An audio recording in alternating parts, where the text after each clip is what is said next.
functional. It thinks removing things that have been there from the beginning, like the start bar, is a good idea because they're old and outdated. And when you upgrade an exoskin, it starts to take control of your life.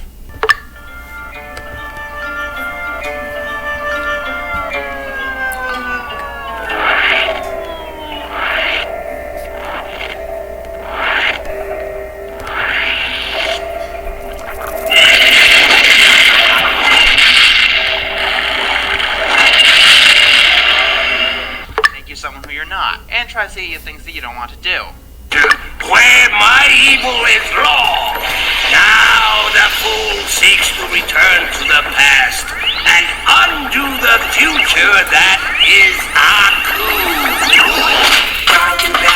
Back to the past, samurai jack. Back to the past, samurai jack. Check. Back to the past, samurai jack. Eventually, it starts talking to you in a really creepy voice, giving some sort of mind control. The ways that this thing controls Jenny is just creepy. Not to mention, this episode has an ending that would make you really curious as to how a third Raggedy Android episode would go across. God only knows what problems they're going to make for Windows 9. Well, let me refresh your memory. Destroy Samurai Jack!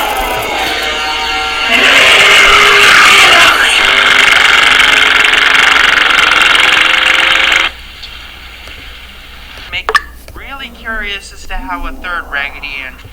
Stupid bounty hunters! It's just like people say. If you want something done right, you've got to do it yourself.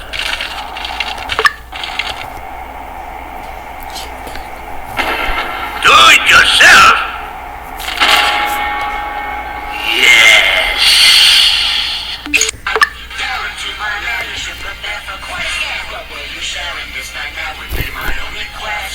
You know, there are a lot of things that you'd never think you'd see in a kid's show, like suicide, excessive animal abuse, or cannibalism. I'm not kidding. Well, how cannibalism is portrayed in this episode, cannibalism, is kind of vague. When Fergie, this thing there, wants to bring a chocolate bunny comb to a party, he decides that he wants it all to himself. So he disguises it as his cousin, Candace. Then during a dance scene, he ends up... Fish! Come on, Fish! It's my first day!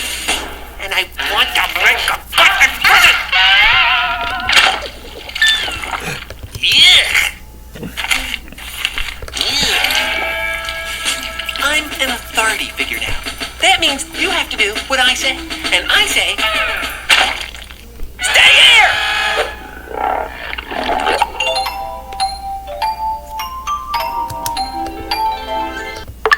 Doing that, romance must run very well in his family.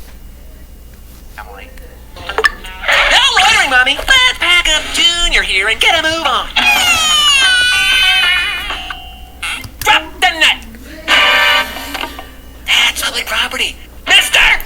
What a jerk! Yeah! You said it! He was right. I'm not the only one in the park today. Oh! It's a tough job, but, I'm a tough chicken!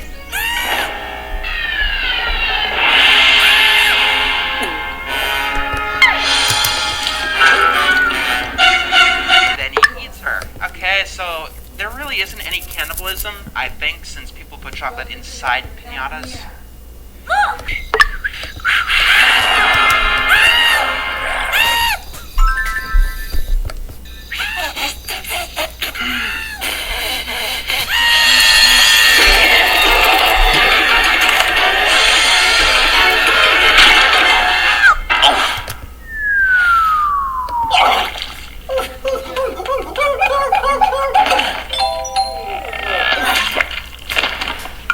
That's public property, mister.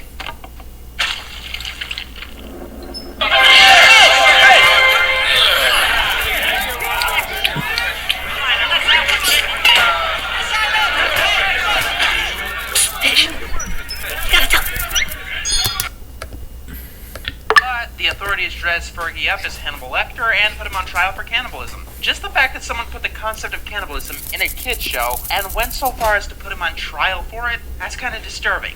Not to mention that he actually thinks that being selfish is worse than being convicted of cannibalism. I don't see why not, since cannibals are apparently shot to the moon that's loaded with candy. Seriously, what the fuck? Wait, series finale? What? So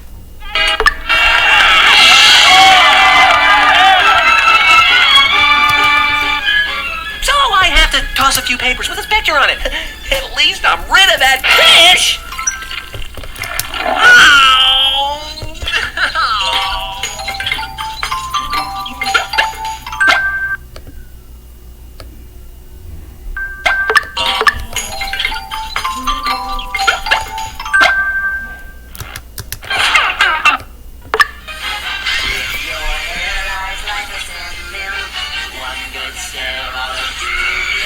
Believe it or not, there are actually many shows that went through seasonal rot besides The Simpsons, Family Guy, and SpongeBob. One that comes to mind is Dexter's Lab. After it was arbitrarily extended past its prime, it was given a new art style that fell right into the uncanny valley. On top of that, the types of episodes got interesting.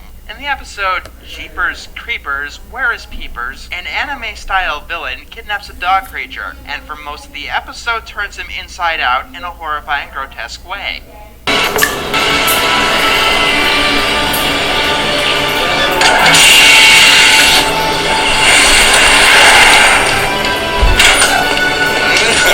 Yes, well, we must have a look-see and find the nearest village. Okay, let's split up and meet back here in an hour. At first, it's not so bad, but his agony just goes on and on. Civilization. Or animals. Or guys. I'd better recheck our bearings. Hold on a second. We're not on the Cook Islands. According to this map, the island we're on doesn't even exist. So the odds of having them all are extremely slim. An uncharted island. Who would have thought? We'll have to inform the Foundation. But the Cook Islands are just 50 miles southeast. It's a horribly unpleasant thing to watch. The worst part of the episode is that it has their suffering and agony, and it doesn't even seem to concern itself about him, because he's just there in the background while the episode is happening. And yes, his screams of pain are quite audible, and then he turns into a giant fleshy dragon. Yeah, that happens. That's ocean transport mode? Why, no. I seem to have accidentally triggered our newly installed security system. I designed it myself. Well, it sure looks secure. Sealed up tight as a drum. And you open it by... Simply...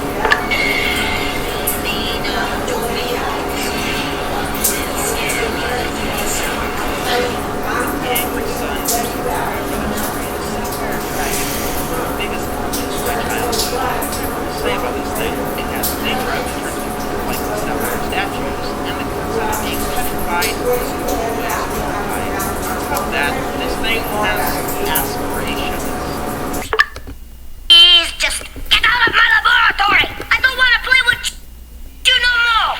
Dexter, you're just a sore loser. Goodbye. Now don't let the door hit you on the way out. Ouch. Now, where was I? Ah, yes. It won't budge. Come on, what is wrong with you? I wouldn't do that if I were you. Thank you for releasing me from my cartridge prison.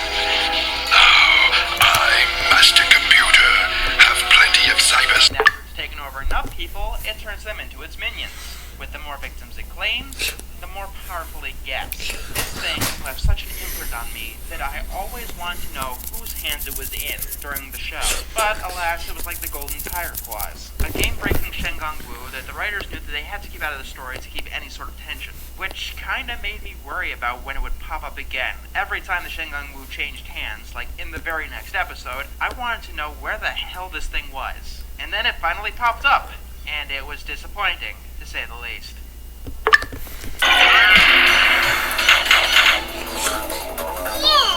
This game break is too fast.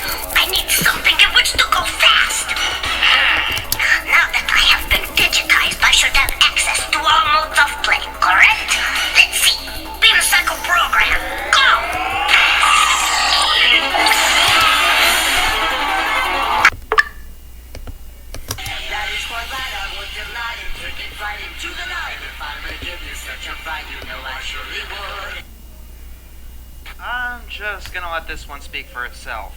I know.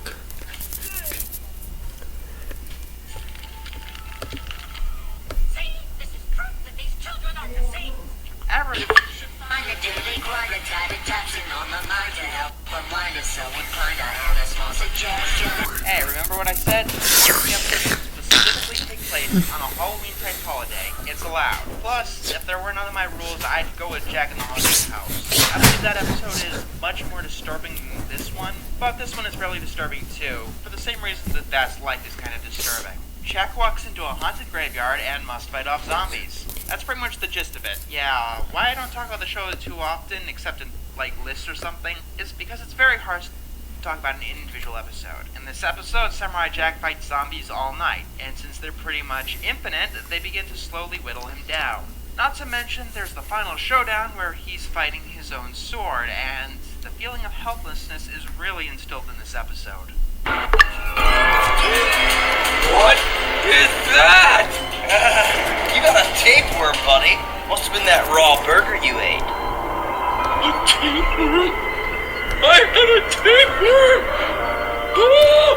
Not very much worse than I barked. Hey, would you look at that? More zombies. This time, instead of fighting them in a graveyard, we get to see a full outbreak take place.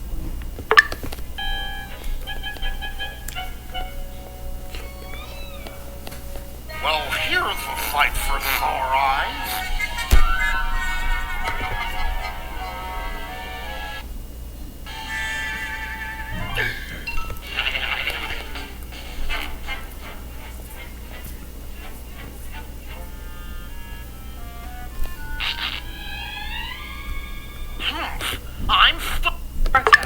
It starts out